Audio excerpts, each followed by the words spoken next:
As anyone who watches this show knows that I'm a huge fan of Hollywood icons, the bigger the better. And of course we've recently seen, quite a few of their life stories turned into movies, TV movies. Of course we had one recently starring Nicole Kidman, all about the brilliantly talented Lucille Ball. And then a couple of years ago we had Feud, all about the wonderful relationship on set between Bette Davis and the icon that is Joan Crawford, while they were making the 1962 horror classic, Whatever Happened to Baby Jane. These are big ratings, let me tell you, for television. People love to know the background stories to how they got on, how they didn't get on, all that sort of stuff. And if you remember, in the late 70s, early 80s, of course I was just a child, but in that particular period, there were lots of those books, weren't they, from children of famous people, and they sold incredibly well. So TV bosses have now decided to cast their eye on one particular book that came out in that particular era. Which one? Now, a lot of people often talk about the blondes of that era, don't they? Jayne Mansfield, Mamie Van Doren, and of course, the brilliant Marilyn Monroe. But of course, there were other blondes too, really starting way back in the 30s with the brilliant and very saucy Jean Harlow. But TV bosses are now looking at a particular blonde that they think could really ignite the screen. And it's none other than the woman who gave us this look way back in the 40s. Oh yes, the delectable Lana Turner.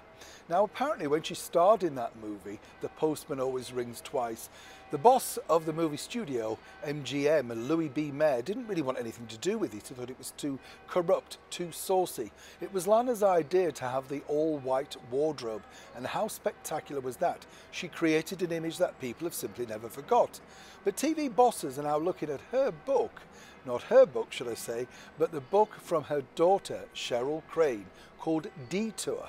It was published over 20 years ago now, but they think this is a great basis for an American dramatization, similar to, as I say, the Feud with Bette and Joan, and then, of course, the Lucille Ball thing.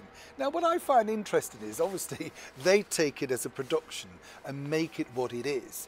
Now, when you think about Lana Turner, we think about the many marriages, of course, that she managed to get through.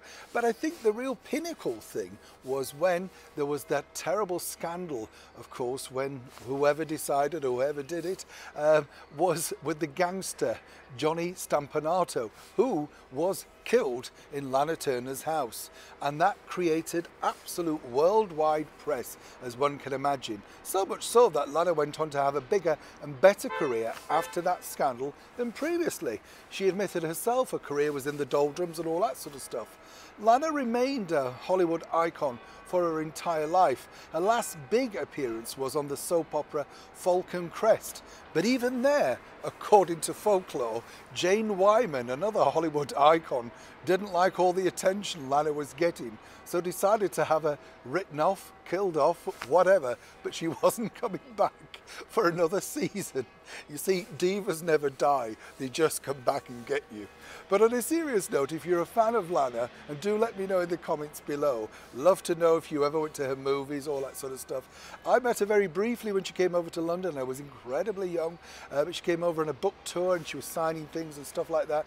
Still an icon, still a wonderful woman, and more importantly, one of those Hollywood greats that I think we should give more of a look to from time to time.